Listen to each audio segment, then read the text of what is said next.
Iskak, make sure that everybody is ready. Everybody is ready for the recording. Good afternoon. Good afternoon. Are the others here? Good afternoon, ma'am. Good afternoon, ma'am. Good afternoon. I can see, I'm kind of so disturbed. Only 4 students of my section.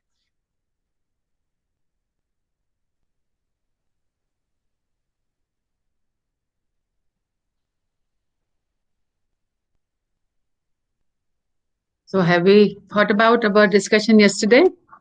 Any thoughts to share on the lines of that, no, whatever amendments, recent changes have happened in our law? What do you think? Are the motivating forces or what are the justifications for those laws? Can you name any recent amendments in the law?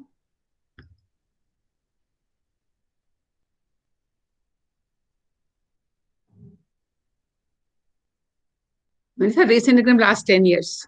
So the 10 years is also recent in the life of laws. 10, 15, 20 years. Can you think of any laws? Okay, let's start with 1956. We got Hindu code, and then we got many changes from the Hindu law to the legislations we have. Hindu Marriage Act, Hindu Maintenance and Adoption, Hindu Succession, and what's the fourth one? Hindu Adoption. No, Maintenance and Adoption.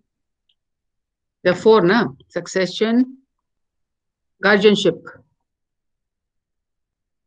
So in these 4 laws, let's look at Hindu Marriage Act. Do you think there were any changes introduced in the Hindu Marriage Act from the traditional Hindu law? Yes, ma'am. So what would you think are the justifications for bringing those changes? Ma'am, because like divorce was introduced for the first time in Hindu law, and polygamy was abolished. So Mm-hmm. I feel that whenever we say that like marriage is a very sacrosanct ceremony in Hinduism, and it's like a saat janmo ka saath and everything. So Mm-hmm. that is only restricted. That was only restricted to the women, Mm-hmm. because the men could marry a second time or a third time also. Mm-hmm.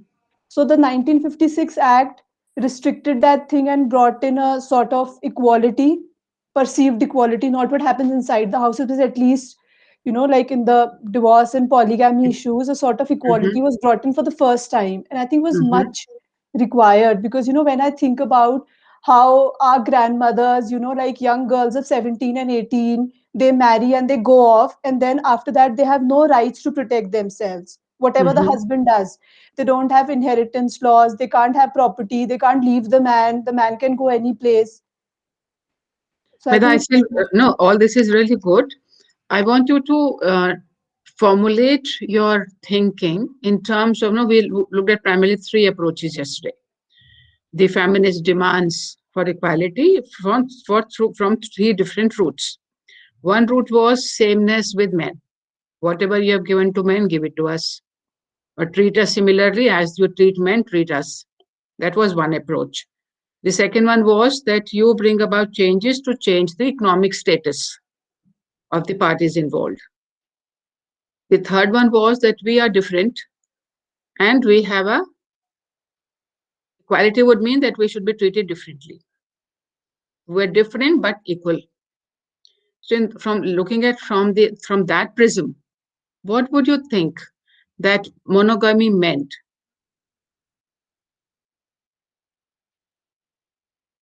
ma'am, I think it will come in the liberal school. Yeah, sameness. So neither Sameness. men can marry again nor women can marry again. Women can also ask divorce, men can also ask divorce.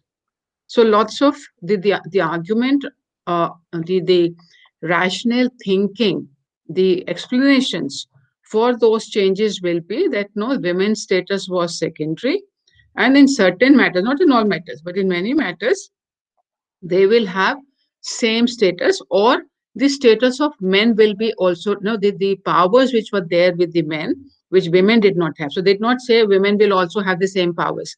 In this case, we restricted the freedom on the men at a normative level. This is what you are saying, that yes, at the ground level, it did not mean that no men were marrying again, and women were in any case not marrying again as a group. But in this one, the legal restriction was put that men can also not marry. Women have not been marrying again in any case earlier also. So it is on the sameness uh, plank that this changes in the law will fall more appropriately there. So can you think of other laws? Ma'am, when property rights were given to women, that might come under socialist, that economic freedom should be given to women, that women have the right to alienate the property, widow. Yeah, to some extent, because it is not coming on parity. They were not given equal rights, but some rights. So some recognition that women need economic empowerment. So the justification is coming more from that angle rather than on the because this is no sameness. They are not they haven't got the same rights.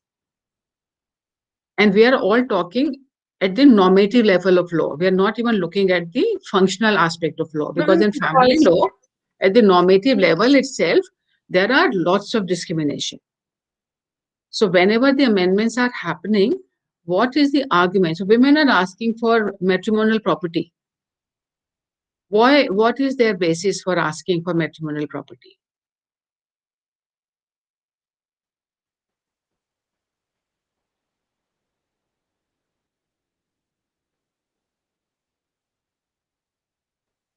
Ma'am, the base is based like in what the women feel or the school of thought. Because somewhere we draw our inspirations for making an argument from some theory, some thinking. So if you were to look at this demand by the women group saying that we should have 50% share in the matrimonial property at time of divorce, what would you think will be the base argument if you were to look at from the school's perspective? Ma'am, an argument can be that while the husband was working, Mm-hmm. the wife, in the capacity of a homemaker, Mm-hmm. was assisting the husband in that work, because if the wife would not have been there, the husband would not have been that productive. So in Mm-hmm. all the property the husband amasses, Mm-hmm. 50% should be the share of the wife, because she was all the time assisting him.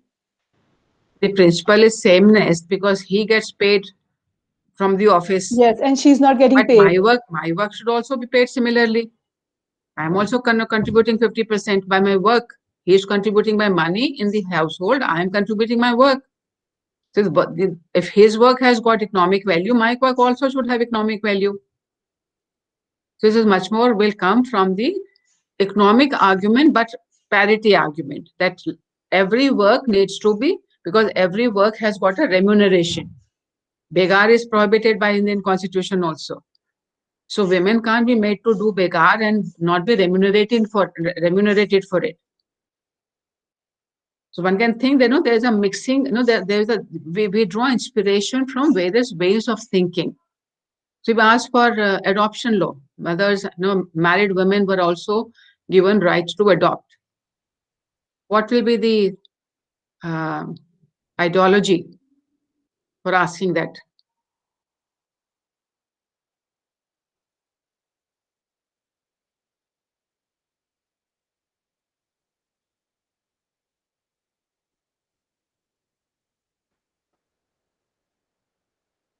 Anyone? Ma'am, liberal school, like if men and women are equal, like we say that they are equal, so if At the parity, man at cannot parity, husband, parity. married men had the right to adopt. We should also be given the right to adopt. The married man could adopt with the consent of the wife. The wife should also be able to adopt with the consent of the husband. So the adoption rights were not given to the couple, they were given to individuals. So then, yeah, you are right that it is a liberal approach saying sameness. You gave it to men, you gave it to us also.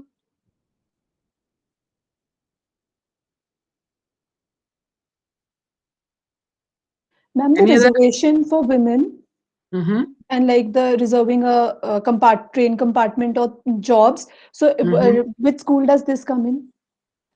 Let's think aloud. What will be the argument? Why are we asking for reservation? To come at par with the men, I guess, like to have the same opportunities. We have the same opportunities, but not we're not at the par with them. Or would you say that we are placed differently? We are placed differently. We are placed differently. We do not we do not have the same protections with others have. We hadn't had the opportunity to flourish as the others had. So reservations will come that we have different life experiences, but that doesn't make us lesser. But for us to compete equally, we need support.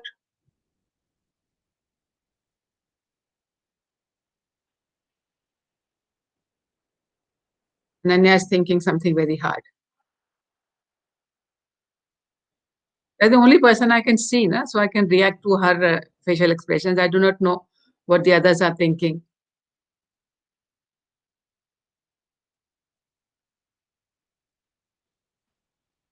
So, ma'am, reservation would come under, like, I'm not getting, like, it would come under which, because it has a bit of economic as well, because you want economic freedom as well, Mm-hmm. and you want to have the same right as men as well. This would come under liberal. So ultimately, everybody is asking equality. Whichever school of thought you go for, we are asking equality. But what is the root? What is the basis on the basis of which we are saying give us reservation? So if you say that it is sameness, then we are certainly not the same, and we are not saying give us the same rights. You have the rights. No, you have a right to education. So that is not taken away because you are a Dalit or you are a particular category of person. But despite that sameness right being granted to you, you can still not access the services. So when we say there should be special police stations for women or special officers to deal with women's issues. So we're not saying sameness. We are saying no, treat us differently for recognizing the reality. So this can very quickly turn into paternalism. Oh, I am poor thing, I am weak, please give me support. Or the other one is that no, you made me poor. If I am a child, for example, how do you make a child an equal in terms of their rights? Because previously we did not recognize any rights in children. But today we say rights of the child, 1989 since onwards. We have recognized that children are right holders. So when we say that, what is it that, how, so we can, what will be saying to children, oh, you are immature, you need protection, you are weak, you are vulnerable. The same things we tell to women. And come here, I will protect you. That's paternalism. But that is very clear saying that I am powerful. I will be magnanimous enough to look after you. So that is the approach where the father said, don't go out, you are at risk on the streets. So they are not being patriarchal, they're being paternalistic. The state also becomes paternalistic. And a lot of people would want to think that reservation as paternalism. Oh, you poor things, you have been exploited, you have been abused, you didn't have opportunities. Therefore, take from me the largest. So the largest category is questionable. But if you say that, well, I am by nature made like that, but doesn't mean that that makes me anything less than you. Just because I'm a child, just because I'm a woman, just because I'm a Dalit. And I am, in case of women and children, the body and the nature of the state of development of the body is decided by law, by nature. But in case of Dalit and religious community, it is all of us. We were not, as Kamala Bhasin had said, that we were not born Hindu, Muslim, powerful, non-powerful. These are the categories we as a society have created. So if somebody is not, what is the rationale of reservations as a starting point in the constitution? Because we're saying this is generations of exploitation for generations of certain groups of people. And they have been reduced to such a powerless scenario that unless they're supported, they will not stand on their feet. If you have no, any one of you have unfortunately had any serious illness, when you recovered from that illness, you needed support for a long time before you could stand on your feet. The illness was not your calling. It happened to you. The people who are weak in the society, who have got secondary social status in society, were not made like that by God. So we recognize that we only have done this, then it is kind of doing corrections to our own wrongs, enabling, entitling them. So there are two words. One is enabling them to do something. The other is entitling them to something. They're entitled to it because the situation we have created is our creation. So we're disempowered women. When we give them certain reservations, we are saying you are entitled to these reservations because you were exploited, because you were given a secondary status, because you did not have equal opportunities. So it is your thinking about the need for a change that will determine whether it will be seen as a largest. I'm a large-hearted person, so I go do a lot of what do you call that? No, a lot of charity work. Charity work is not an obligation on me as a rich person. So when I do it as a largest. I have all this bounty. I will denote so much money, millions of rupees for charity work. So I am the Devta because of my work. And you are all poor things. So that may be one thing. The other can be that no, in Jain religion, they say that no, it is your obligation to give certain part of your earnings for charity work. So you're duty bound to. When you're doing your duty, you are not doing something, something. It is not done for the benefit of the other, but it is for your own punya, that you will earn something by doing that good. So the manner in which we think about situations can change how we perceive the quote unquote beneficiary. Whether the beneficiary is being supported or is being given the opportunities which they duly deserved. We really need to think that there are a lot of judgments we will see which are making a lot of good progress forward. They're moving forward from the hierarchy to much more equal opportunities for women. But the justification you will see is coming a lot more from paternalism, from protectionism, from saying you are weak and I will give you. So this is the positive side of patriarchal approach. But it still is patriarchal. So coming back to the analysis, I think that's what something you need to inculcate. That when you look at all the laws and the changes, even the existing laws, which laws are suggesting that women are inferior? Remember any law where women and men are equally placed, but one is given more status, legally speaking, than the woman?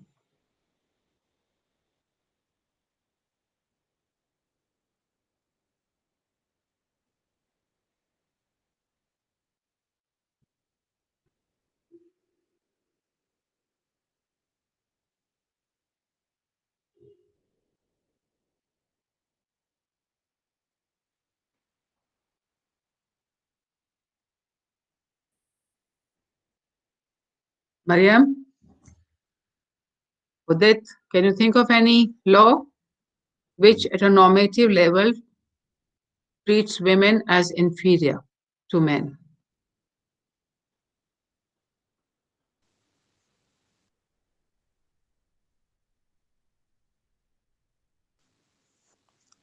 Ma'am, I can't recall right now. Anybody else? Pooja, Pratiksha?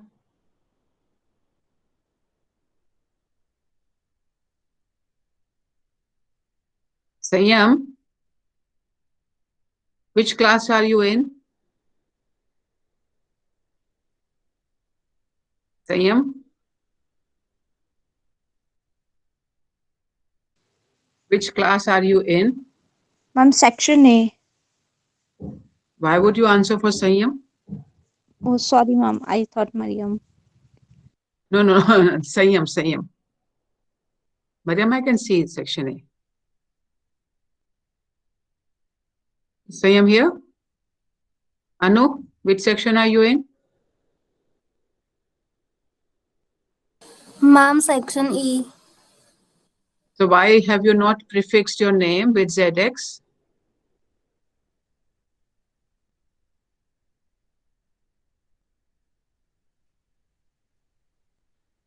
Yashvi, I'm back to my woes with the attendance register. Yashvi and Yes, ma'am. Sahil, you both need to check out the spaces. In your case, there should be no space before the hyphen. So D without space hyphen and then Yashvi.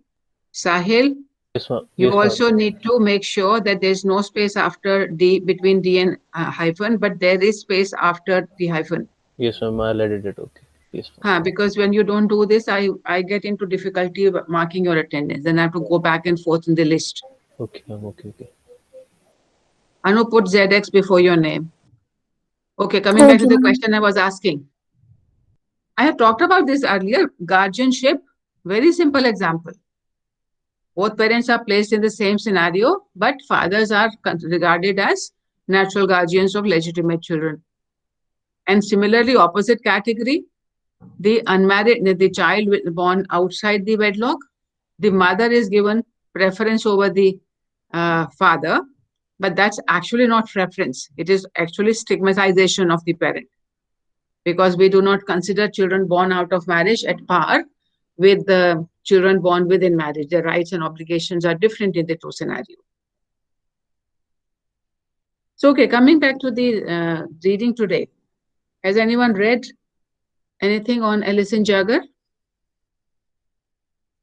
Great, Ananya, I'm so happy. Medha has also read. Udit, oh, that's happy. More people are beginning to read. Ayushi has also read. She read yesterday as well. So Udit is a new entrant. Let's hear Udit. What are your thoughts? What any special thing which you picked up or interesting to you, Udit, in this reading? Ma'am, I have not taken your class last 2 3 classes, ma'am. So I have no idea about which topic or author I had to read. Why did you raise your hand? Ma'am, I have not raised my hand. It is up there. You have raised your hand. You did not know, but you have. Ma'am, maybe Acha. mistakenly it could have been. No. So if you have not attended my classes in the last 2 3 days, so give me your mother's number. I will tell her. I'll send you tell her the schedule. So she'll keep reminding you to look at the Ma'am, schedule to somewhere- know which. No, there's a schedule available for every class. Ma'am, You it is don't not like that, attend. ma'am. Yeah, what is it like then? Ma'am, I was out of time, out of my town for a purpose. Did you carry your Right. cell phone with you? You left it Ma'am, at I home. did. Ma'am, So I the did carry, but schedule is there. It is accessible wherever in the country you are or in the world you are. The schedule is very much on the dashboard. yes, ma'am. So then nobody can tell me that I didn't attend class and therefore I do not know what is happening today. You have every single day schedule for the whole semester. Yeah, ma'am. It is your duty to look up the schedule to find out what reading is going to discuss today.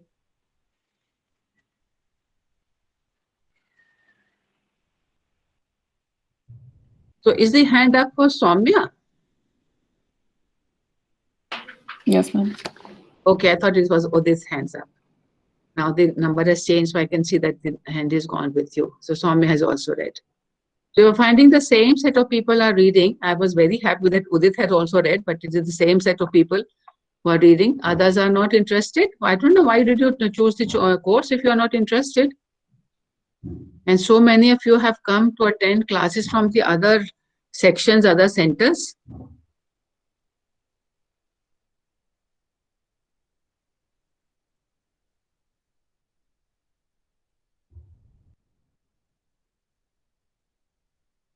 What do you think? This is a pani puri की दुकान है जो भी चला आया आकर के खड़े हो गए कि हमें भी पानी पूरी दे दो.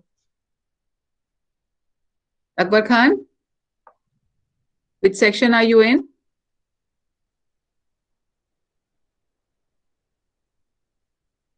Akbar Khan. Yes, ma'am. Which section are you in? Ma'am, section D. So why it is not reflecting in your name? Okay, ma'am, I'll add it. So you will oblige me by adding it by when? Or actually, I the name. So I It has been a month since I've been taking classes. 1 month you can't do this one little thing. okay, ma'am. I'll do it right now. Thank you. Okay, ma'am. So, okay. Who wants to share then what is striking to you in this reading?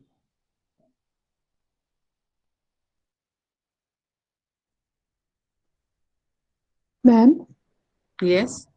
Ma'am, it is that, like when we generally say feminism, we tend to believe that all of us are saying just the same thing, but it is not so. There are various controversies and various different things inside, and all the feminists, they have a different understanding, different approaches, and different issues to which they subscribe and want. Mm-hmm. First of all, what I gathered from that article. Then, secondly, in that article, it's written that how, generally, some people tend to believe that, like, first, like, it was written that some person from New Zealand had said this in United Nations that, first, the more important human rights should be fulfilled, and then the women rights should come. But, Mm-hmm. like, this Alison Jack has written that both of these things are interrelated. It's not Mm-hmm. like they are separate things. Many of the policies and like, because women are humans and some Mm-hmm. of the humans are women, so many of the rights overlap, and Mm-hmm. these should not be treated differently. Mm-hmm. It should go Let- on together.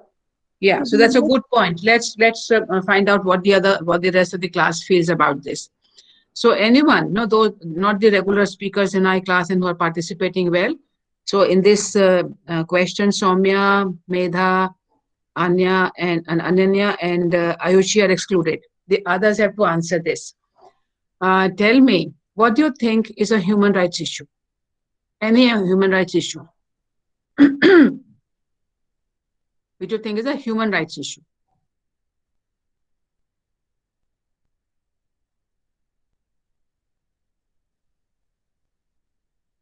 Refugees, issue of refugee. Yeah, so what is the issue of refugees?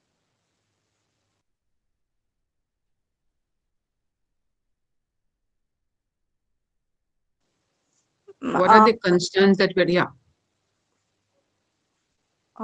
Ma'am, issue with the refugees is that they have been declined the very basic right of citizenship, that the nation doesn't consider them citizens, and Mm-hmm. because of that thing, so many rights they have been declined. And Okay. Okay, Mariam. Can you also give us an example of something which you consider as a woman's rights issue? ma'am, in refugee issue also women rights are included, because women conditions are worstly affected in that. Mm-hmm. And So is there an issue which is exclusively women's rights issue?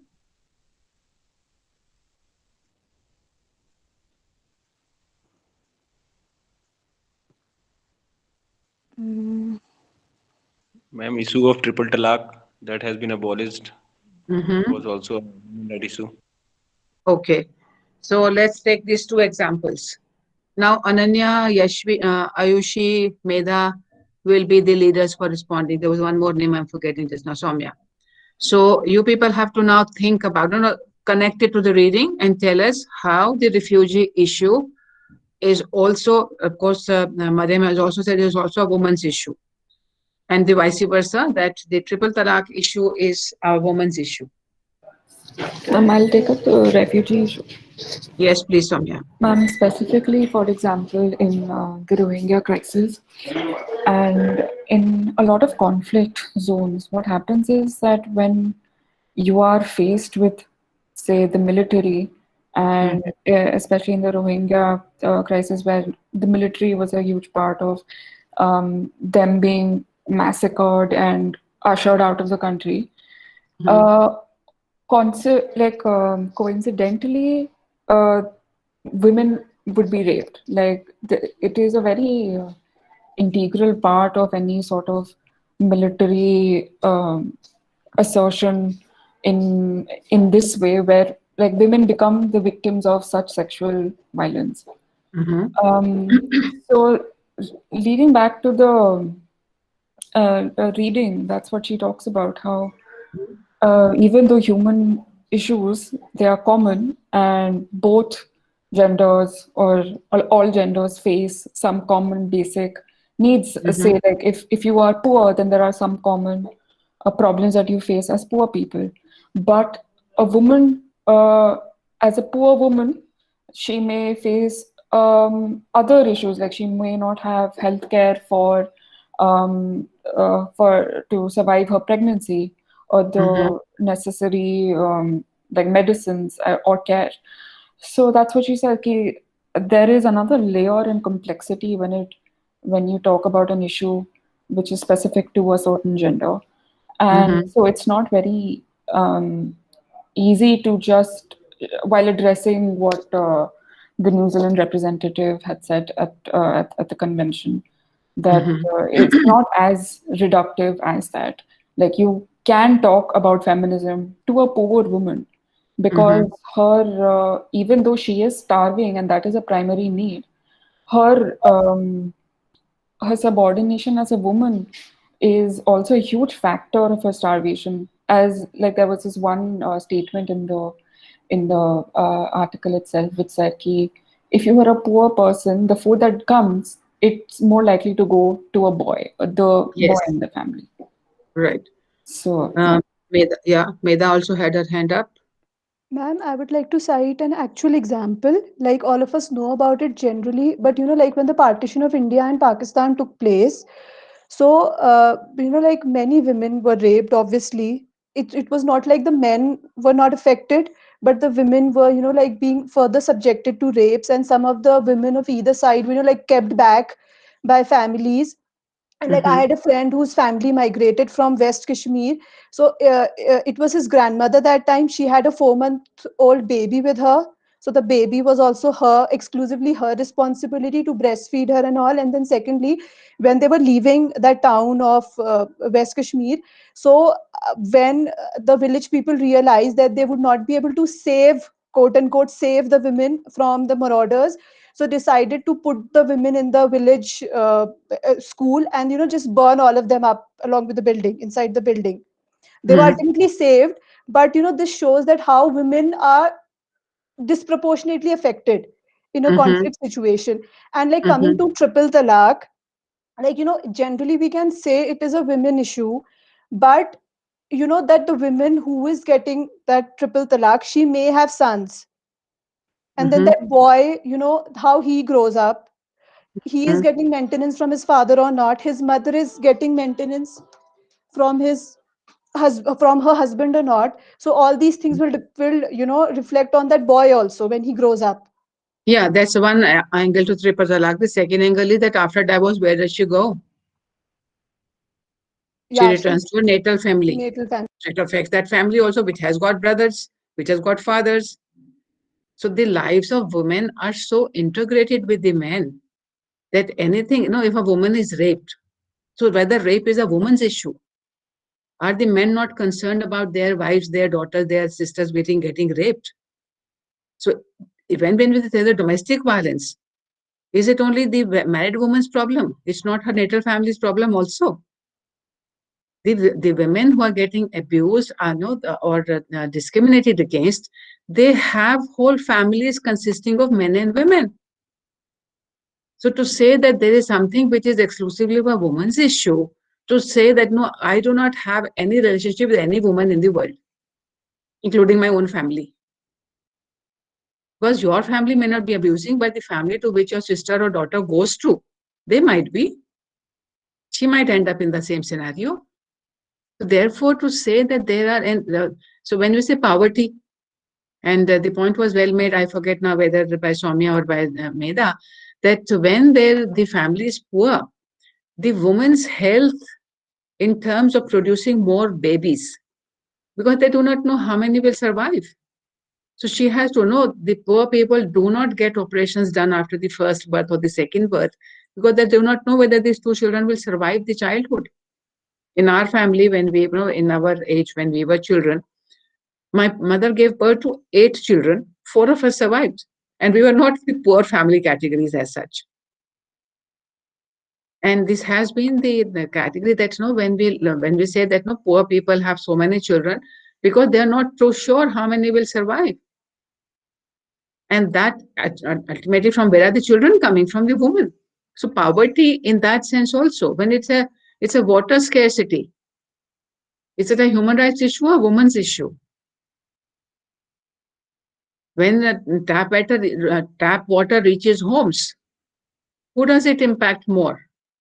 Women or men or the whole family? What's our take on that? Ma'am, Those of us have read. Yes, Mariam? ma'am, whole family will be impacted. Why do you think, in what manner the whole family will be impacted? The whole Before family, the tap water reaches home, who gets the water to the house? women have to travel kilometers to get the waters, basically. Precisely. So it is the woman's life which gets positively affected a lot more than other persons, because other people were in any case getting water. Now it is facilitated that now they will open the tap and the water will come. Otherwise, they'll have to take out from the bucket or something. So yes, it facilitates, but for the woman, it saves hours. Potable water. How are women affected by potable water? The potable water is a human rights issue, no, we say. But potable water means that good health for family, which means her caring responsibilities go down, her requirement to produce more children goes down. There is a very direct impact on all issues on women's lives, and vice versa also. So to say, and that has been one of the very important things to learn. When we, you've heard this slogan many times: women's rights are human rights. So it is not only that women are human and therefore their human rights are women's rights are human rights, or women's issues are human issues, because they're human is a simplistic way to say that. But the other way, which Alison Jagger has brought up a notice to, is not more that it is not merely that they're human, but also their lives are so intertwined with men that if her husband loses, if suppose there is a wide scale retrenchment of workers, a lot of men who were in jobs lost their jobs. How does that impact women? And in pandemic, it did happen. A lot of men and women lost their jobs. How the loss of jobs affected women a lot more? And statistics show that unemployment of men encourage them in a way to perpetuate domestic violence even more. And now look, what is the connection? One would not think that you lose your job, which means that frustration बीवी पे निकाल दो. There were statistics during this corona time that domestic violence have increased, the number of calls to police have increased because of violence. Yes. How does work from home? Everybody during lockdown was working from home. What is the woman's perspective? What is the experience of the lockdown of women workers working from home and men workers working from home? Is there a difference or is it the same? Ma'am, the household responsibilities of women increased in a way because, like they were constantly available in the household and they had to provide the food and the care for everybody. But the husband, he just had to sit and work and just order the things to his wife or mother. Like, give me this food, give me the tea and everything. But the wife had to make it and give it. Yeah. Apart from doing her work. Because the working women usually are able to cater to the family needs by hiring a maid servant. So that maid servant was also in lockdown, so she did not come. The household responsibility to be discharged, a woman's job, whether they do it directly themselves or they hire a person to help them. So if they're not able to, then the responsibility back to them. So they had child care, husband care, domestic care, as well as their work from home routines. It was much harder for women than it was for men. So in the offices, the men could tell the PN कि चाय दे दे, या canteen में phone कर दिया चाय पीने canteen में चले गए. At home there is this ready-made fellow, one in all. the wife or the woman in the house. So certainly situations affect differently. So that's one part of her article. I stopped. Who was present? Soumya was speaking, na? Yes, ma'am. Yeah. So any other point you want to raise from the reading? And there's internal contradictions that we face, like as the name says, living with contradictions.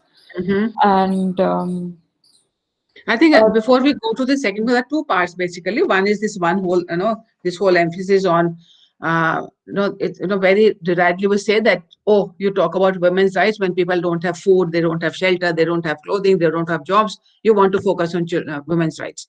So I'll present you some of the quotations from there, and let's see how we reflect to that from the reading. And then we'll come to the second leg. Oh, we are already at 2:45.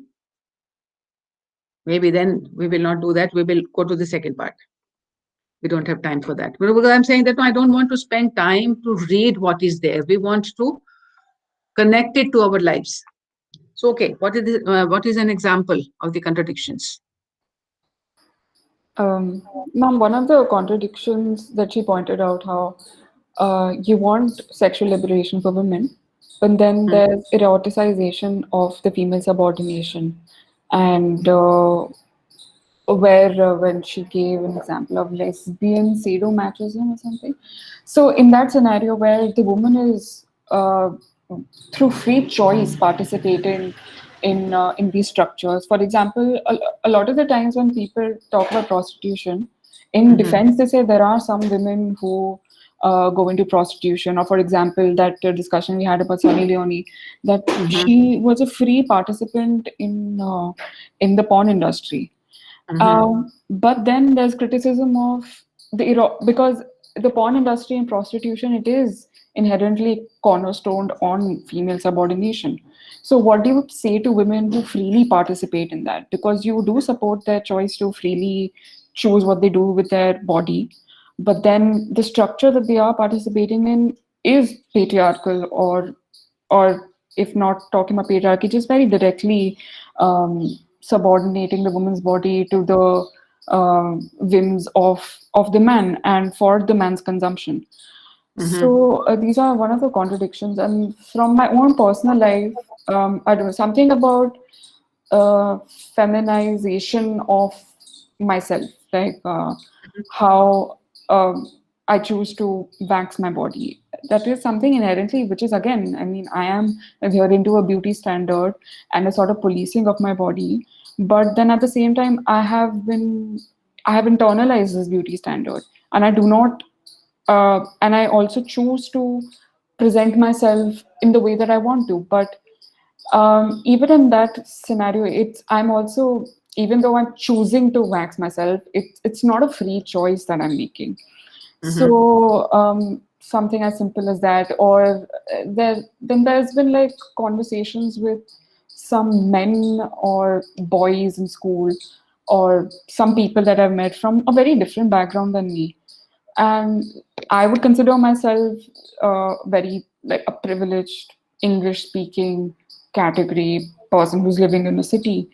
And but then I was talking to some group of men who had not been socialized with women as in a city, or like in a co-ed school, or the places that they were coming from. It was, women were not in public spaces in as freely as I have been used to express myself.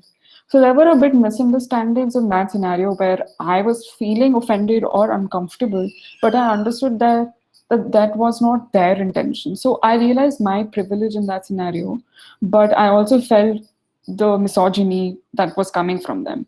So the contradiction was, what should I do here? Should I take the responsibility to sensitize them because I'm privileged, or tell them that they have offended me because this is like, I won't tolerate misogyny.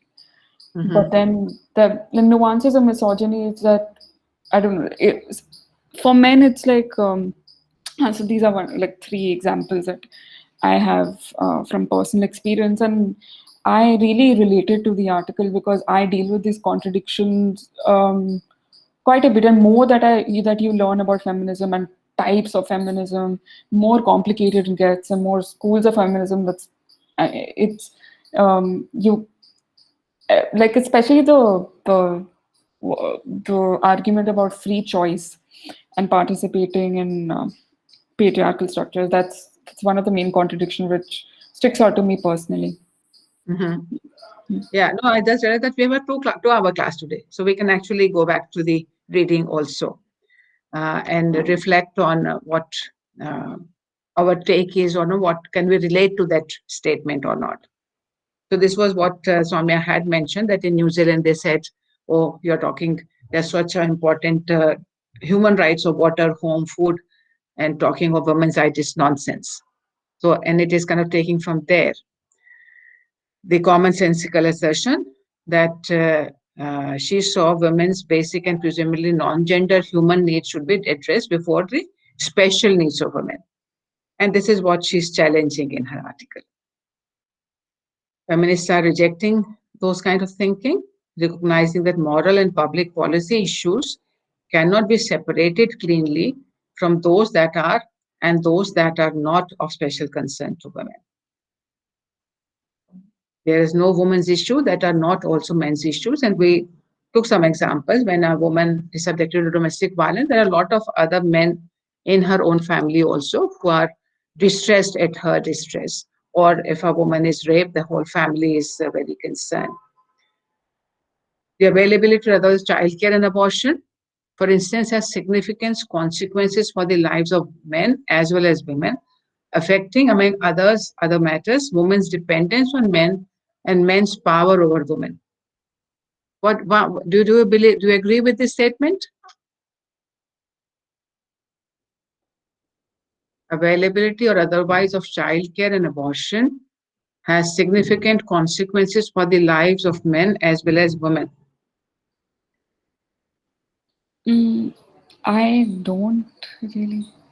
I mean, I don't see how.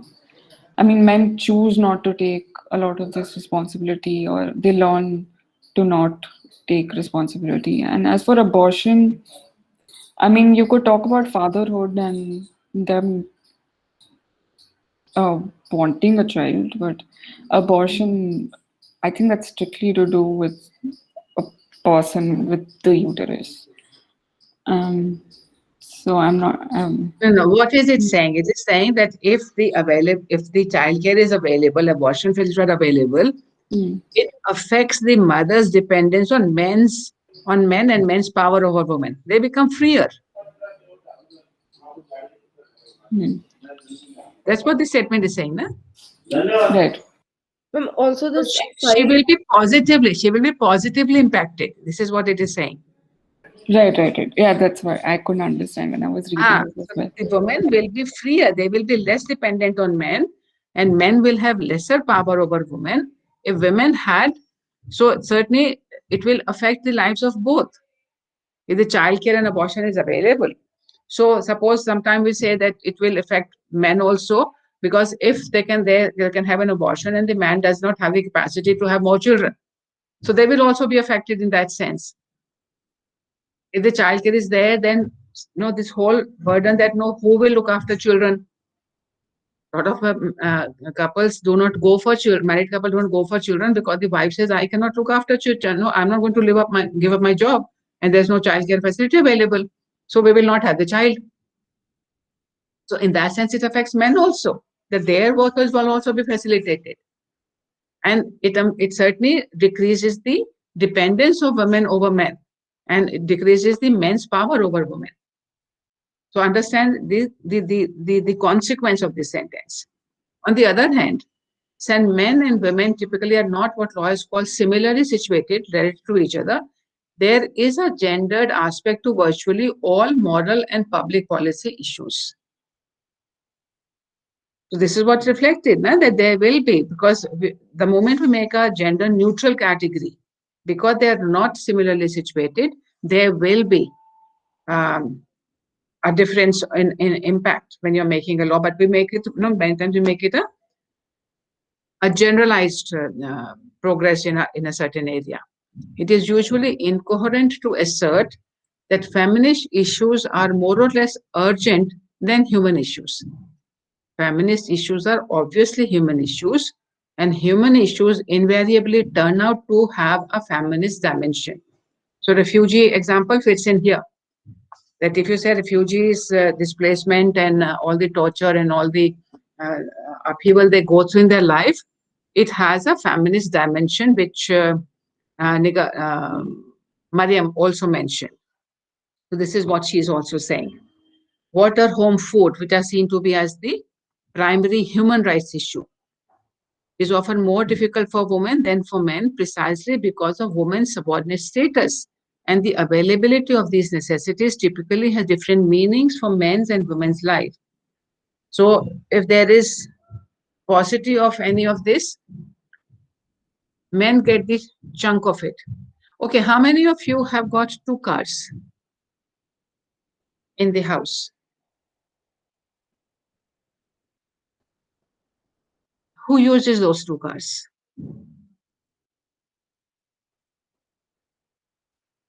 Papa and Bhaiya mostly. Papa and Brother. brother. Okay. All of us. Anybody who has got 2 cars, one used by your mother and the other by your father? In my Even household. your household. What is the make of the car your father uses and the make of the car your mother uses?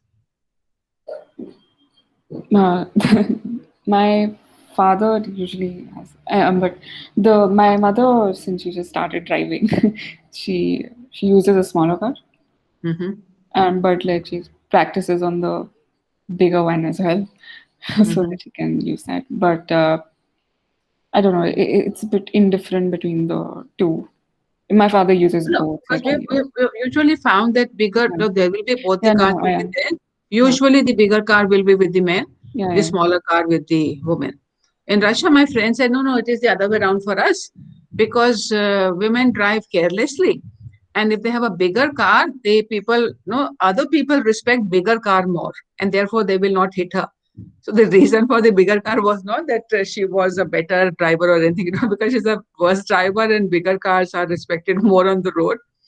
So you will find it small things in all households. And this is what I was saying. This is what we're talking about, household which have got a plenty. So certainly where there is not plenty and there is a restriction, there is a limited availability. The first thing, when you look at your eating patterns, not the modern kitchen family where we all eat food already cooked before. So if the food is to be, chapatis have still to be made. In how many households you will find the women sitting and eating rotis, freshly made rotis from the tawa, and men making it in the kitchen? So the men will eat first, and whoever is cooking, the chapatis will eat the last. And this will happen to be a woman in most cases. Ma'am. And by that time, yes, Mariam? Ma'am, in my family, usually my brother cooks the bread, and we, because I don't know cooking, so we generally eat. So but this is different because when the brothers friends or my friends come to home, they usually wonder seeing this, that the male members are cooking and females are eating, but this happens in my home. Yeah, my own nephew is the primary cook in his household of wife and a daughter. So there will be exceptions. This never happens. But what are our patterns in life, generally speaking, around us? So you'll find that, and also when it comes to bread is not made while you are still eating. It is made beforehand. So you eat together with the brother. It is not that because he's making bread, therefore he'll be in the kitchen and everybody else will be having food. So when it is a question of who will be, and we are all very happy to have the freshest chapati. So freshest chapati cannot be made beforehand. Somebody has to do it at that point of time. Yes, Meda. Ma'am, I think, there can be a difference between, if I like cooking, for example, and I cook, and then there is the aspect of responsibility. Like if Mm. sometime I get late, I'm studying, so ultimately the responsibility will fall on the woman of the household, no matter the other person is cooking just for, out of a hobby or desire to cook. It's the No, responsibility. out of hobby, lot of men cook. No, weekly, Sunday, monthly. When it is non-veg cooking, and if the wife doesn't make the vegetarian food, so choice cooking. Yes, you're right about that. The choice cooking is different. But Madam is not talking about choice cooking. She's saying on a regular basis he bakes bread for the whole household. So that's good. But what I was saying was that when it comes to distribution of work and distribution of facilities, if there is a paucity, then women get the last whatever is left over. If there is not a paucity, even then very rarely we come across that both the things bought for men and women are of the same stature. And cars is a very simple example. In the affluent families who can afford more than one car, if there is one car, the number of women to drive car comes after the needs of the men are satisfied. It's going to be very exceptional that a man goes in the bus and the wife drives to the work. It's more likely that the woman takes the auto, or sometimes she gets dropped, or sometimes she takes the bus. The man in the house will get the car, is primarily for his purpose. So leftover by men will be used by other members of the family, and that's a very normal pattern. We do not question it, because this is how things are. This is how things are in a happy family. So we got lots of justifications for the things that we have around us without questioning. And in my earlier batches, the students did say, yeah, we both studied in the public school, but my brother studied in a much much more well-known school than I did. So the choices of schools also sometimes vary. And we do not have, these are kind of, some of the stories are personalized from the class discussions, but some of them are properly documented. And we did look at the National Family Health Survey. When we looked at the nutrition level, we did find that the women's nutrition level was worse in the growing up age. The anemia in women is much worse than it is in the men. So when it is certainly, the issues are, it's not that the men were not anemic, but compared to women, lesser men were anemic than they were women, while women are the exclusive category which produce children and which require them to have not being anemic at all. In India, at 9, we think it is not anemic. Women, even having 9 hemoglobin is a privilege, while across the world it is seen as anemia. So for our purposes, we don't count that as anemia. So, okay, let's look at the next slide.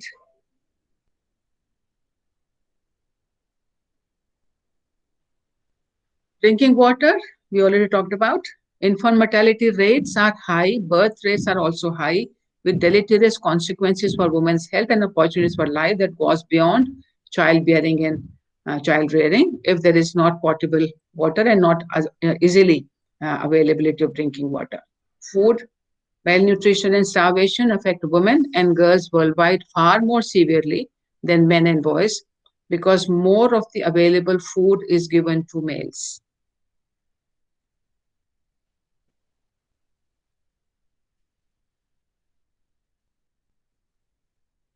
Read it. Anyone who wants to read this slide?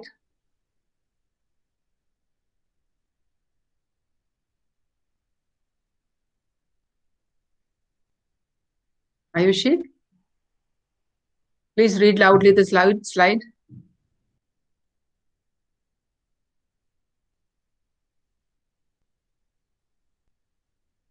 Should I do that? Can I? Mm-hmm. Status better or worse? Whether you regard women's present situation as better or worse than it used to be depends in part on your personal values. On whether, for instance, you think it is better to live alone on a limited income or to enjoy more material security while serving a man whose comfort and convenience must come before your own. It also depends on which group of women you take as representatives. So any connections with this statement? Any thoughts which come to your mind? Some women get married early, Mhm. and does not have that ambition to take a job and would prefer to live with a man who has a higher income to have a Mm-hmm. comfortable life. Like Mm-hmm. we do have such examples, so they do not mind getting, having a secondary treat to be treated as a secondary option. Mm-hmm. You can say that those kind of women come under this, who even are educated and well, but they don't want to have a job. They don't want to do. They are Mm-hmm. ready to take some kind of subordination or discrimination, because for them probably the comfort matters more than the respect or whatever they're thinking. I don't understand. Yeah, so many married women say, no, you are crazy doing a job and your household work. I am so happy looking after the family. They don't Or realize that they are being treated badly. They ignore it for the sake of the comfort or yeah, money. yeah. So some not so which group of women are representative of women? The married women who are happy being subservient, or the independent woman who will say, okay, better alone than with a abusive husband. There's a divorced wife who took a divorced woman who took divorce because the husband was cruel, and another one who is living, and of course her economic status also degraded. Many times it does happen that when women take divorce, it impacts the lives of women a lot more in a worse manner than it does the man. So when she takes divorce, if there are children, more likely she will take the children with her. If she doesn't, she's damned. If she takes that, she's damned. If she doesn't take, then oh, she is not motherly. How could she leave her children behind? If she takes them with her, and if she suppose assuming that she is a working woman, earning her own, making her own earnings, certainly having one household with two incomes, the standard of living is higher. When you have got one income and one household with two children, the standard of living is going to come down.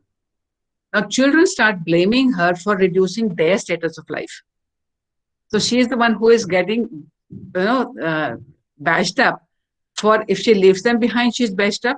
If she takes them takes them with her, she is again abused by her own children because they think they do not understand the politics of the parents.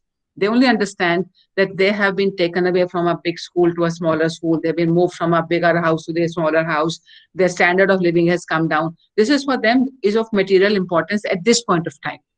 They do not understand the trauma or the difficult time the mother is going through. And therefore, it is kind of the choice for her is very difficult for her to decide where is she better off, whether she's better off taking the divorce and taking all these negative categories, or be in that domestic violence life and still, kind of other people say, oh, how much sacrifice, whether the lip sympathy of the people is more important or my own integrity is more important, but at the cost of my children blaming me for what has happened. So women are in a no-win situation in such scenarios. And for us to decide that which woman is better off, the married woman in domestic violence or a single woman after divorce or without marriage, very difficult to determine as a group. So certainly there are no kind of single answers for all that we have. Ma'am, talking about children, even children get affected. If there is a thing of divorce, that means something has happened in the family between husband and wife that lead to the divorce. And Mm-hmm. if the children are asking the reason why she is living alone or the standard of living has reduced, don't you think, ma'am, children are also affected by the domestic violence which take place, due the fights which take place in the home? So even children are at the loss at both the places. Like if women are sacrificing uh, if taking the comfort and not taking the divorce for the sake of children, the children are also being mistreated in that. No, sometimes the children are not mistreated by the father. It is the mother who is But the mistreated. violence So affect them. no, it affects them, but no, for them it's a mixed bag of the violence to the mother and goodies sometimes to them also, and good school and everything else. So they are not physically impacted; they're mentally impacted in that scenario. But when they come away, the violence was not directed against them in any case in the first place also. So for them, what has happened is that okay, mother is safe, and especially when the children come to the adolescent age, it's a very rebellious time even in a normal family. Then for the mothers who deal with the tantrums of the children and their expectations in their adolescent to be, to be best dressed and going to the best places, all that results into a lot of acrimony between the mother and the children. So the studies have shown that children end up blaming their mothers for the deprivation of the comfort to them. So certain in instances where they were also subjected to violence, they may understand it. But many a times, both children and women are not necessarily a club in the beating recipients. So therefore, it does make a difference. But we have known this, that the standard of living does come down for the woman. Usually also, because women usually are not earning 50% also. They are earning as it is lesser than the men. And then for them to be separate and maintaining a household is not an easy job for them. And there's one point about like material security. I was watching this documentary. It was talking about single women of from like college to like 40-year-olds looking for a house or to rent on in Bombay.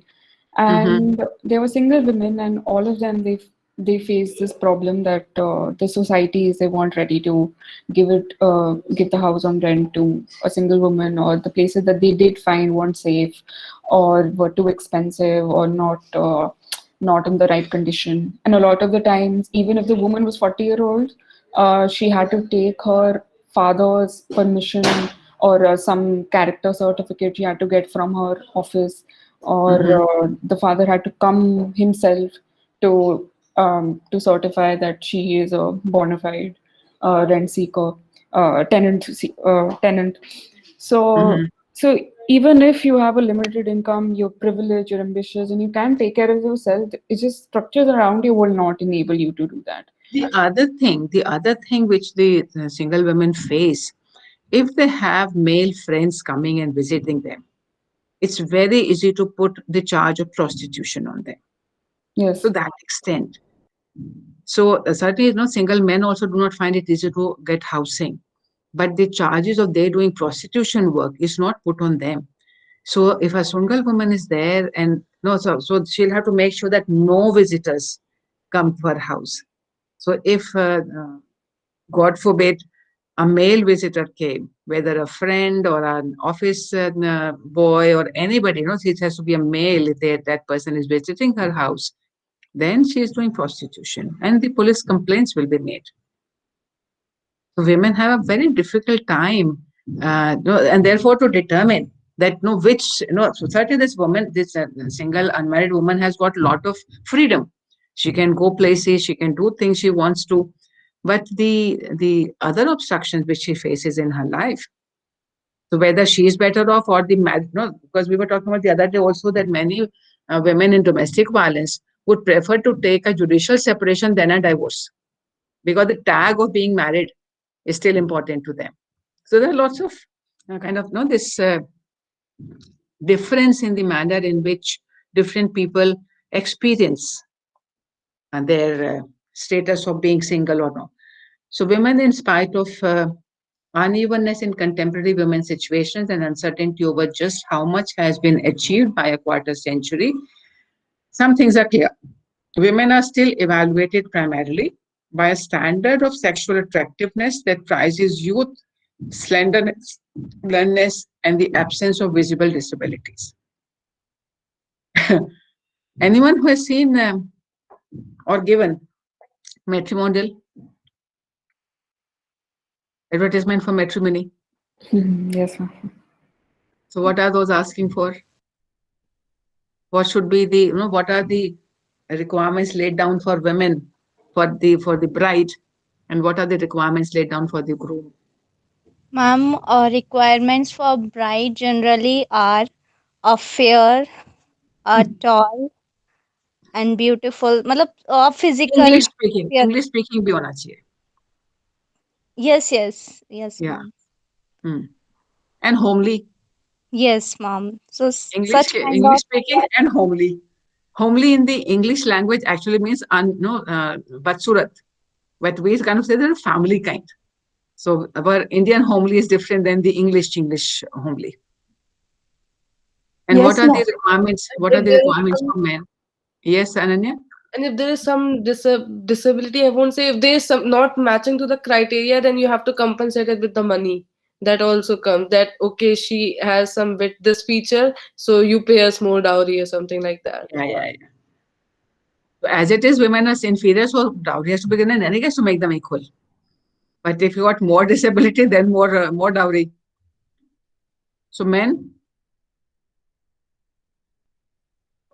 More Ma'am, than usually job is a criteria. the man earning in 6 digits figure is looking for a girl who is tall, beautiful, slim, fair, homely, and English speaking. So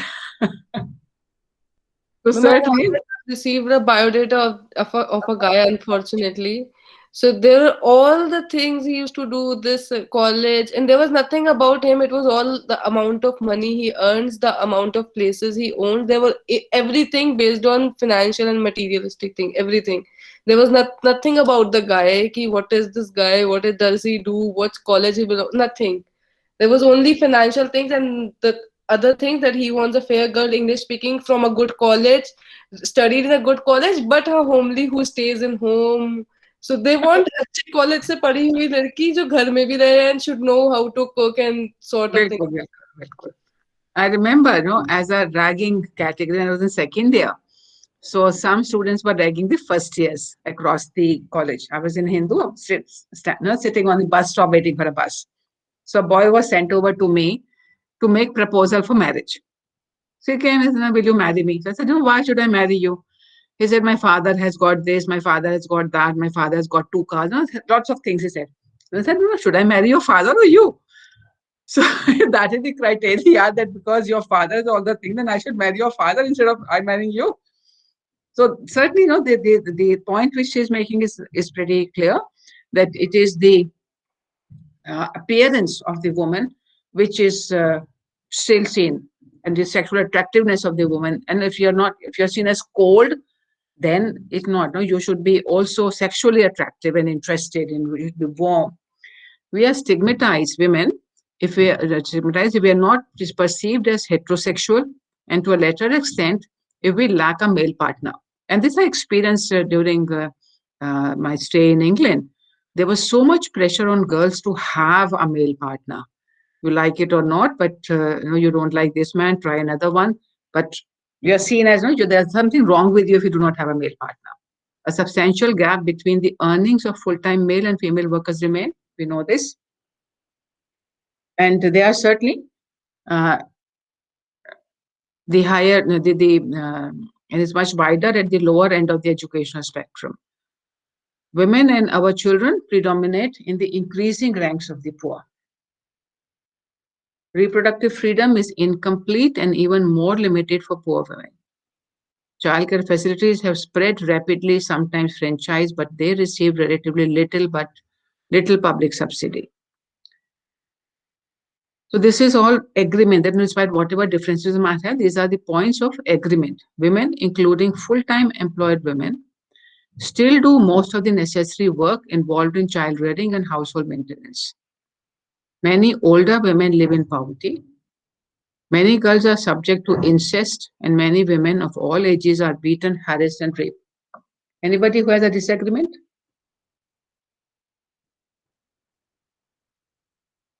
There was lots of data on all of them, and we'll see. We've seen some, and we'll see more. Women's issues. Most of them address issues of public policy. Should violent pornography be banned? Should so-called surrogacy contracts be enforced? Should sex work be regulated by law? These are public policy issues, isn't it? And how do you answer this question? These controversies, however, also involve questions of personal responsibility and individual choice. We were talking about surrogacy the other day. We'll come to that. Let's look at this. Even if I have a legal right to do so, should I abort my female fetus? And in fact, the controversy between pro-life and abortion has been that should there be abortion no, the facilities is there, the law permits. But many women, we're not even at the question of female fetus. Female fetus is a secondary level. The first moral question, should I abort my fetus? I do not want to have it, but I become pregnant.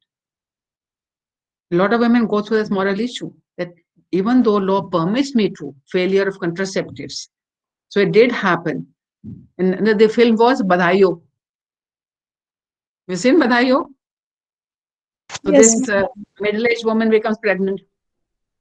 So she's saying, no, moral issue. I will not abort. She's not worried about male, female, or whatever. The issue is that at this age, should I remain pregnant? So she's a pro-life person, says, whatever comes, I'm not going to abort now that I become pregnant. So that's a moral issue further. And we have cases on this one. The people have gone to the Supreme Court saying, I have a right to abort. I should be able to decide what will be the nature of my family, whether I want to have only sons or whether I want to have only daughters. So people have gone to the court on this ground, that once I have a legal right to abort, it should be extended to decide which fetus to abort, male fetus, female fetus.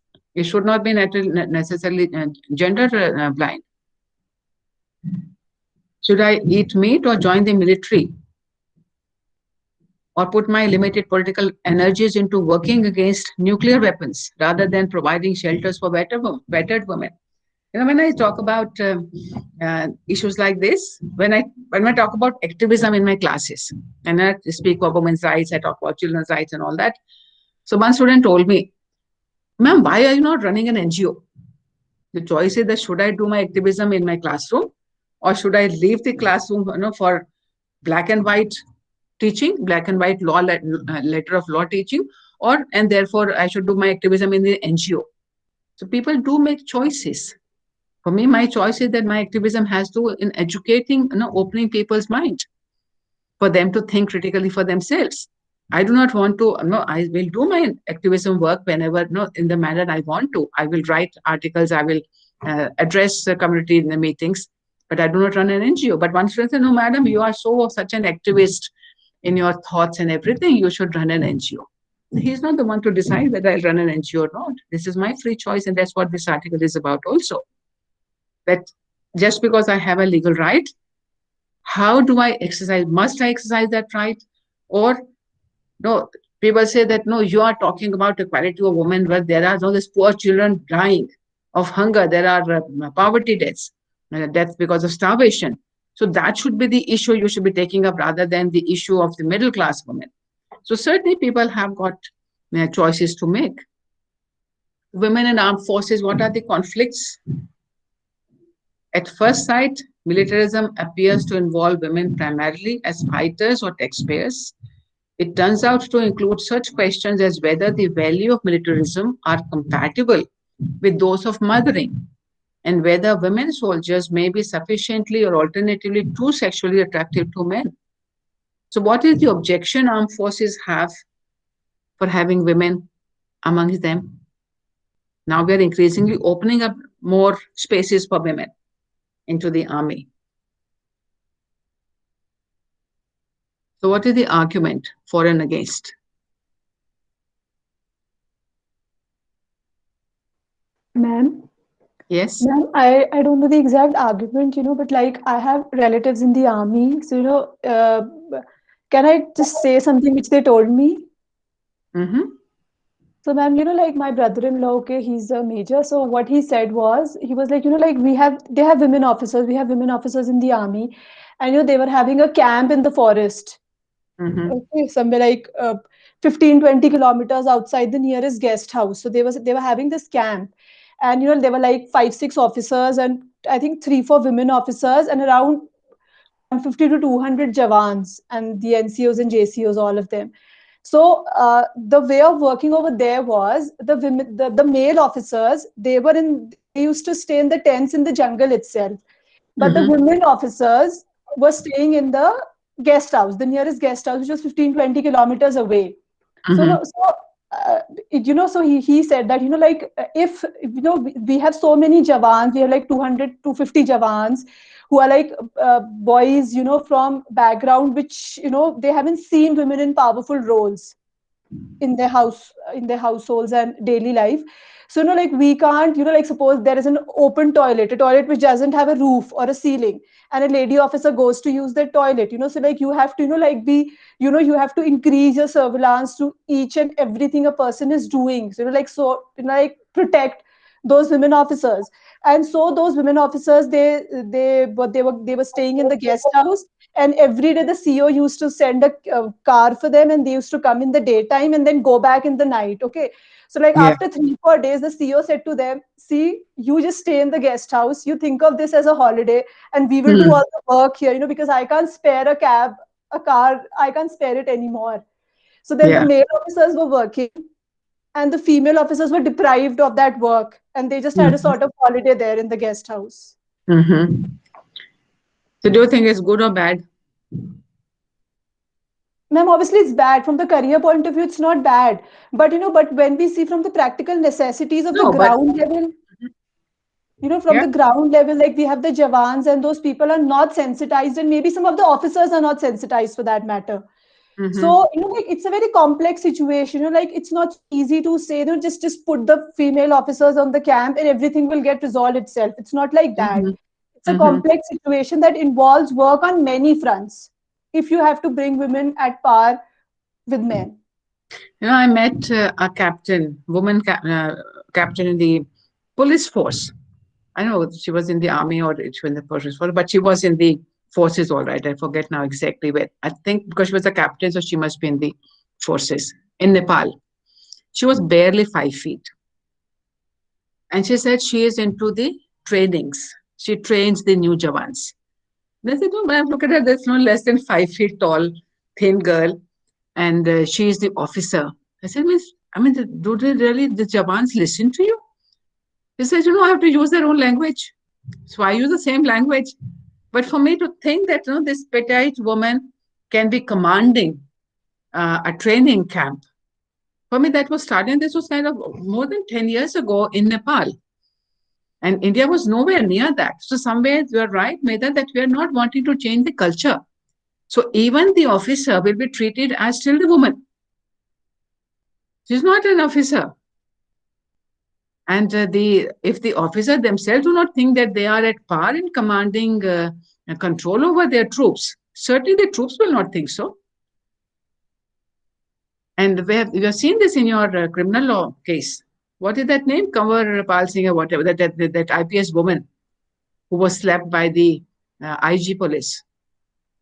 So an IPS officer woman slapped on the buttocks, and he thinks that it is all right. So this is what the culture doesn't change. That's one kind of a scenario. So the last sentence which says that they will be sexually attractive to men of whichever rank they might be, whether they are troops or they are officers. So women will be always, even when they become officers, they become the subject matter of only sexual attractiveness, sexual indiscipline in the forces. So that's one kind of a problem there. What is the other contrast they're saying? That because what does mother stand for? Love and affection, motherly love and affection. Military doesn't require that.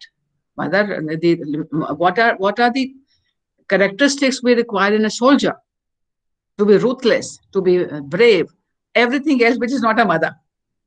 My mother is very brave, and it's a lot of hard work to be a mother. We ignore those qualities and we only see that mother is supposed to be caring and sacrificing. No, the motherly instinct will let them go to any extent to protect their children. They will put their own lives in danger. So that is acceptable category because they will do everything for their children. But they have to be caring. This aggression towards the other is coming because of the care for their children. So that is not seen as a quality of a soldier. So there is an inherent contrast between the way we construct women and the way we construct armed forces. So when we talked about war, and we came to think afresh about what is the meaning of war and who are the soldiers.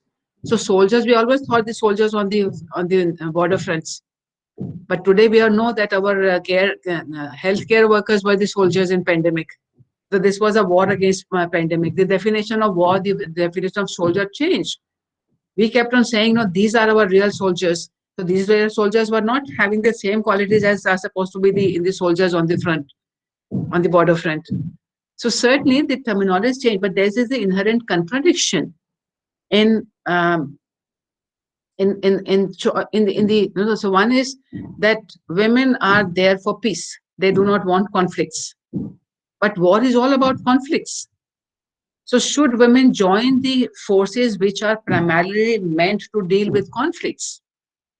Whether women should be taking up violence when they have been fighting in all their ideology, all their lives against violence. So force will use violence, that is inherent in the nature of the work involved in military. So if you join the armed forces, then we are saying that wars affect women much worse than it does the men. And then we become part of that warring armies itself also. So there's an inherent contradiction in my right to employment in everything which men do. So then if I go on that line, then yes, I should be allowed to join the ranks. A lot of men don't want to join ranks as well. So the choice should be available to both of them. So that is the demand of equality. But then the demand of the discipline says that no, we should be avoiding conflicts. We should be having no violence in this society. So how would a feminist determine this issue? Whether the feminist will choose that no, I should have equality and I should be open to the idea of joining the army, or will I be a feminist who say that no, I have to shun everybody who promotes violence? So this is what is this article about, that there are inherent contradictions in the ideology of different groups. And it is very difficult to say that one group ideology is better than the other. And therefore, we will have to know, can there be a principle then to determine what's good for men and what's good for women? So pornography, we have already looked in the context of Sunny Leone. Concern of women's welfare against respect for freedom of expression. Both values that feminists have good reason for endorsing. So women's welfare vis-a-vis freedom of expression becomes a contradictory positions there. So whether this man who was interviewing Sunny was certainly coming from the paternalism. But I did ask a question. I was talking to a sex worker in a training program, and she is a strong activist on the rights of the sex workers. And that's the distinction between the use of the term prostitution and sex workers. When you say prostitution, we are passing a moral judgment with all its historical baggage. When we say sex workers, we are asserting her identity as a worker. So she does, when we say sanitary workers, we say health workers. So she says, I'm the sex worker. So she had a daughter who had done an MBA. So I did ask her that, would you want your daughter to take up your work? And she said, it will be up to her. I have a whole empire. I have lots of business around here. So if she wants, a lot of people do take their fathers and their parents' business onwards. So if she wants to take it up, I've got no problem with that. But I will leave it to her. So for me, that was quite an opening of idea that she had no value judgment, that if it is a work, it's a work. Whether my MBA daughter wants to take it, she should be free to take it. And therefore, certainly, there are contradictions between the right of self-expression. So this mother said, it is her self-expression, it is her choice what work she wants to do. I've enabled her to take something else. But if she thinks that she wants to do this, this is also as well. Because like any parent, I would want somebody to take over my work when I retire from this work.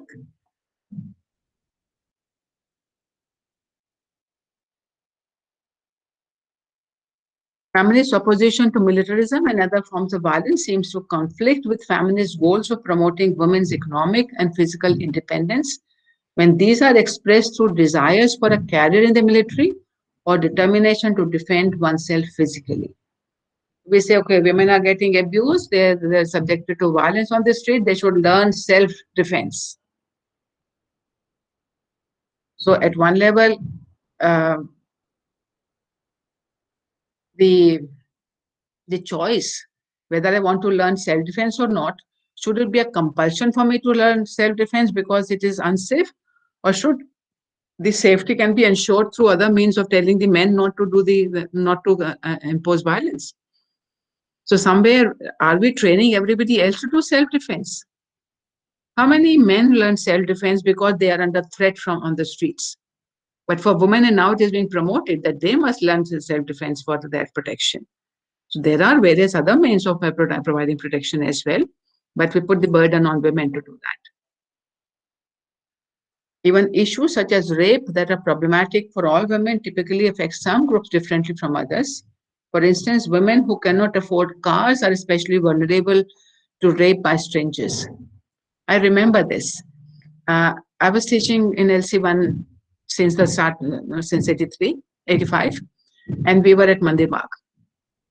So I used to take, there were classes were from 6:15 to 9:15.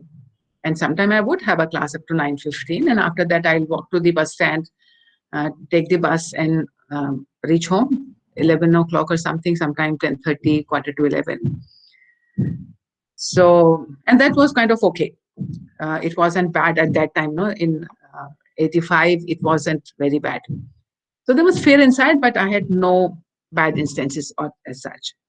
Then in 2009 to 11, I went away on deputation and sold my car. So later on, I did buy a car and I was very safe, had no hesitations in driving on the Delhi roads at midnight, 12 o'clock, 1 o'clock. I've gone to a friend's place, I'll return back at 1:30. So certainly my car gave me a lot of freedom and security. Then in 2009, I sold my car because for 2 years I had an official car. I mean, before that, no, 2009 I did not. I sold my 1997. So 96, 97 I was out. So I sold my car and I came back. Student has started saying, "Madam, let us go back quickly. We are not safe at night." And because of my earlier experience, I used to say, "No, nothing. No, I'll brush it aside. You have to find the courage to go." Then one day, and I thought that, no, I don't need a car. I don't want to buy it, etc. And one day I was walking on the road and there was a molestation, some kind of a physical action. And suddenly I realized that times have changed. I had to buy my car again in order to be free. So I can relate to this very, very easily. That if I have my own car, and of course today we do know that the journalist who was chased by the drunk men, even in the car, that's also now the next step of the insecurity. And I've faced that as well. And one does not know that, how to deal with these chasers on the motorbikes and in other cars if you are driving alone. So today, of course, the safety issues have taken worse, but we are realizing that comparatively speaking, I know you feel safer if you are in a car than you are on foot at night. And it's true for both men and women, but because women are more targeted for sexual offenses, it's much worse for women. On different groups of women, many raise issues of race, and many raise issues, okay, there's a different impact on different groups of people, and depending on race, class, age, disability, and gender, the impact is different. Surrogacy. It's important, because the other day we were talking about surrogacy. And the reason for surrogacy may be that because I'm not able to have a pregnancy, or I do not want to have a pregnancy. And I am not able to have a pregnancy, maybe because I do not have an egg, or it may be because my husband doesn't have sufficient strong sperm. So in all these scenarios, the couple would want to go for surrogacy. So who will be the surrogate mother? And what is the status of women in this whole scenario? Both the commissioning mother as well as the surrogate mother. So this slide does tell us that surrogate mothers usually are poor compared to the commissioning mothers. And that is where this whole question of commercial surrogacy being prohibited, because the government says we do not want to exploit the surrogate mothers. But the surrogate mother at one level is wanting to exercise her freedom of choice, providing economic support to her family using her body.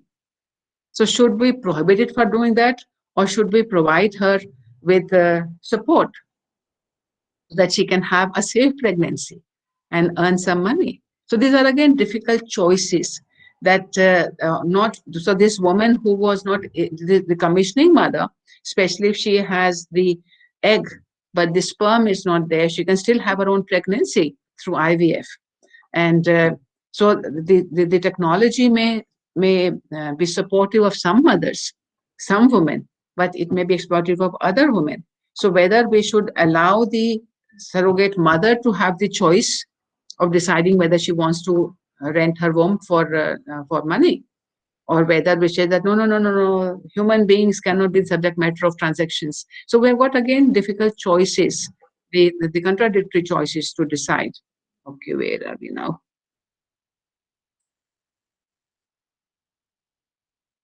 Since the late 1960s, academic philosophers have devoted unprecedented attention to practical, moral, and political concerns.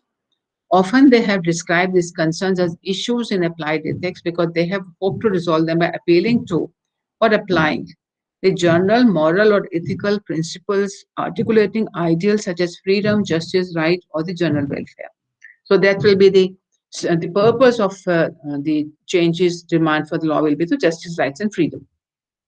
And the principle, the deciding principle will be that anything which takes the woman's side. That's one position. The third, we ask not if something is reformist, radical, reformist, moral. We ask ourselves the question: is it good for women or bad for women? But the limitation of these principles are women themselves are not a homogeneous groups. They are different due to nationalities, ethnicities, classes, abilities, disabilities, single, married, divorced, widowed, mother, child-free, bisexual, lesbian, heterosexual, celibate, madams and maids. The interest of these different groups of people sometimes coincide, sometimes it conflicts. So what is good for one group may not be so good for the other and vice versa. So the second principle is the principle of most abused. At the best interest of the poorest, most insulted, most despised, most abused woman on earth. Even thus clarified, however, the principle is insufficient to resolve many moral and political problems, since it is often far from evident just who is this most abused woman. Women are subordinated differently. And this whole question as to who is the most abused. Remember our whole discussion on reservation. So in the reservation bill, parliament, we've got reservations at Panchayat level. We have got, but we haven't got at the central level. And the opposition has one that women are not equal. So you must have reservations within reservations for Dalit women. You know, because we said that when you come to giving reservation for women, with a parkati orte, the one with the bobbed hair, the English-speaking women, they will take those positions. So the poor Dalit woman, the rural woman, they will not be able to fight elections. This has led to dividing the women themselves. And in the conversation itself, some women groups said, no, all women are deprived, and some said, no, some are more deprived. So should there be reservations within reservations for more deprived women within the category? So that led to, this is what the sentence is about, when it says that it has led to division and destruction of feminism. So this has been divisive and destructive for feminism. They are also in principle inconclusive because the ways in which women are subordinated vary qualitatively as well as quantitatively. Even within the contemporary US, for instance, subordination of working class Chicana lesbian is very different from that of an elderly white widow or an African American law professor. It would be foolish to deny that some women have more privileges than others. There are no uncontroversial criteria for ranking the oppressions suffered by different and overlapping groups of women. Most notably, it expresses the sound moral intuition that in addressing moral and political problems, we must give the interest of more disadvantaged women special consideration. So as we started with saying, that women's interest includes men's interest also. Although it was deliberately and provocatively formulated to challenge dominant conceptions of impartiality by its expressed bias in favor of women, the principal's main concern for disadvantaged women means that when good faith efforts are made to apply it to specific situation, the interest of most men usually will not be disregarded. This is because women who might reasonably be included among the poorest, most insulted, despised, and abused typically regard their interest as inseparable from those of their husbands, sons, fathers, and other males of their group, which is not to say that with women's interests are identical with the men. Just as most human and class, race, and national issues are simultaneously feminist, so most issues that are feminist in the sense of raising concerns about women's subordinations are unlikely to be exclusively feminist. Women's issues linked with race and class domination also, their connection with women's subordination is usually not their only problematic aspect. For instance, concern about the wages and working conditions of women migrant workers in agriculture clearly overlap with concerns about the wages and conditions of their male co-workers, illuminating the complex ways in which issues of male domination intersect with issues of race and class domination. Because women's situations are so various and the forms of oppression we suffer are usually multiple, most feminist issues are inextricably involved with questions of economic justice and racial or other kinds of bias. Thus, committing ourselves to ending the subordination of insulted, despised, and abused women requires us also to challenge various injustices that affect men, though in somewhat different ways. To put the most abused women first is not, in the end, to disregard the ways in which many men are abused. The last one, recognizing that the subordination of women is inextricably interlinked with issues of economic justice, racial bias, environmental damage, and individual freedom, demonstrates not only that feminism is central to most other issues of contemporary social concern, nor does it mean that those other issues are impossible to resolve without a wholehearted commitment to ending women's subordination. Such a recognition also teaches that this feminist commitment can never be single or simple-minded. Women subordination inevitably leads us to confront complex, multidimensional problems that require us to balance a variety of values and to evaluate the claims and interests of variety of groups or even species, including a variety of groups of women. So any final thoughts we have now? Do you agree, disagree, partly disagree? Ma'am, one question. When there was this line, ki we do what women want. We are on women's side, whatever they want. So one thing is that we know now that feminism is against patriarchy, and some women are also patriarch. Like they believe in this system, they have been conditioned.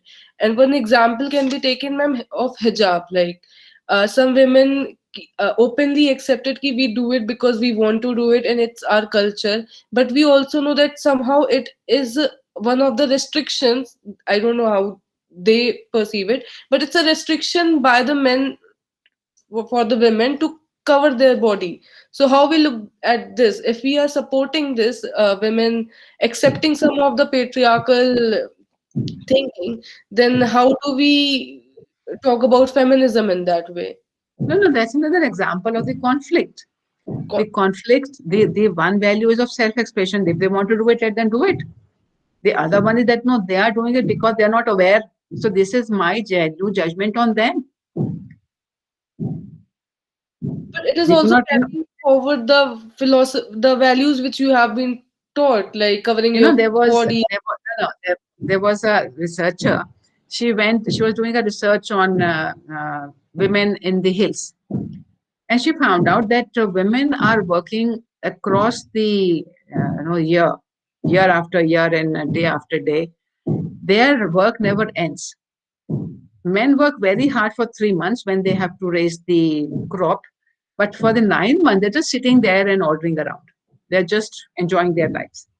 So she found that it's a very, very unjust distribution of work. And she had this moral dilemma that the women were happy doing what they were doing, men were happy what they were doing. So should she introduce this idea of unjustness of the distribution of work? Because it will bring naturally conflict in that society, which is very happily living. Because neither the women were complaining nor the men were complaining. And her perception was that women are not complaining because they do not know that they can complain. It is coming from their ignorance. So sometimes as the outsiders, we have these perceptions. And for me also, when I went through this period when I was very unhappy that my mother never felt at home here.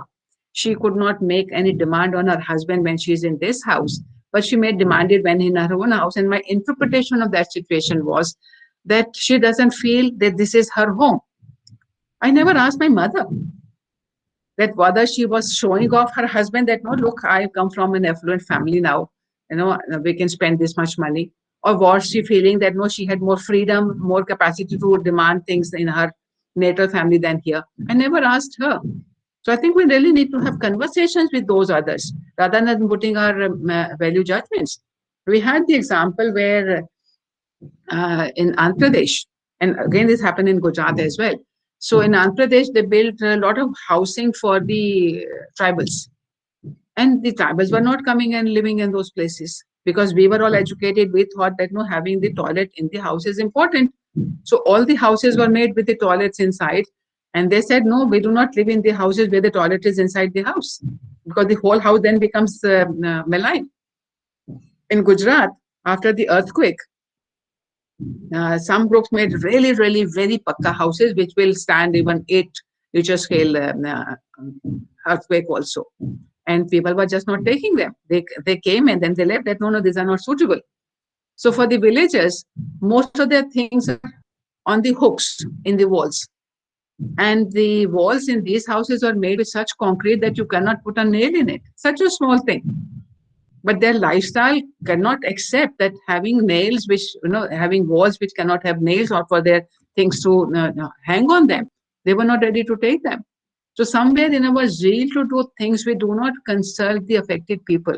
So at one point of time, this whole hijab business was seen as, that they are being indoctrinated. The women have been indoctrinated to wear this uncomfortable thing. Now, with the, what is that called? Bikini. No, bikini ka jo pura version aaya ab naya? Burkini. Burkini. So burkini is now being seen as good for all women when they are not exposed to the X-rays when they are in the pools. So something which started as a community thing now is being adopted by more women because they find it is much better. So one does not know to what extent it is doctrination, to what extent it is an expression of identity. I want to be recognized as a Muslim woman. I do not want to lose my identity. So different people would be asserting, and this is what contradiction is all about. So we cannot sit on value judgment on others' choice. If she had a choice. So one scenario when the woman did not have a choice to have hijab or not to have hijab. The second one, she has a choice and she chose. She chose for various reasons. Maybe today she is indoctrinated and chose, and tomorrow she might still change it, or she might get convinced that, no, this is right for me. So I cannot say that, no, Hinduism is better, everybody should become Hindu. Nobody should become Muslim. Who am I to make that judgment? Individual people have to make their own choices.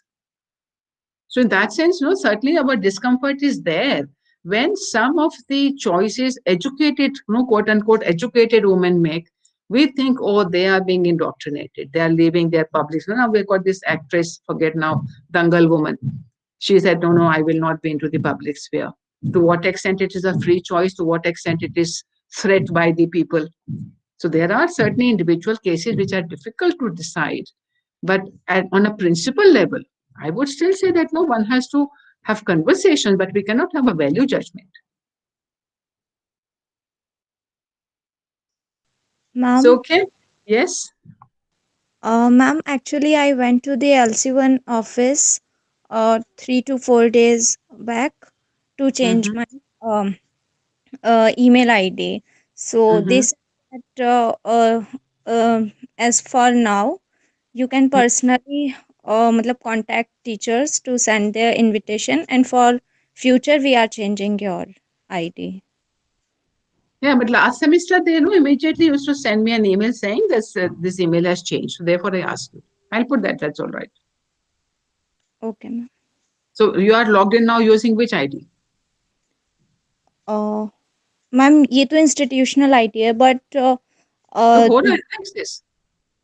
Yes ma'am. हो तो रहा है access, फिर problem क्या है? और ma'am Google classroom I have not join, वो नहीं हो पा रहा है. Okay. So you want me to change your Google Classroom ID? But here it is okay. Yes ma'am. ठीक है. So everybody, please mark your attendance. All those in my sections, not the others. Those who are in my sections A and D have chosen this subject. Please mark your attendance. So what's for tomorrow?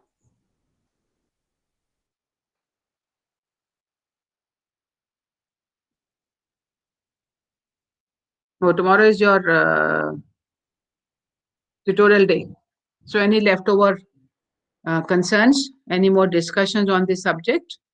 On all this private public dichotomy, gender, sex and gender, all that we should be taking up tomorrow, because from next week, we are moving on to the third set of people as well.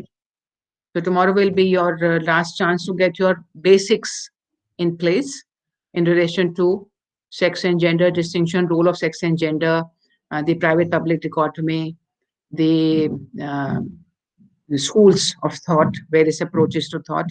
We can also perhaps look at the four approaches we find in law in terms of patriarchy, paternalism, sameness, and difference.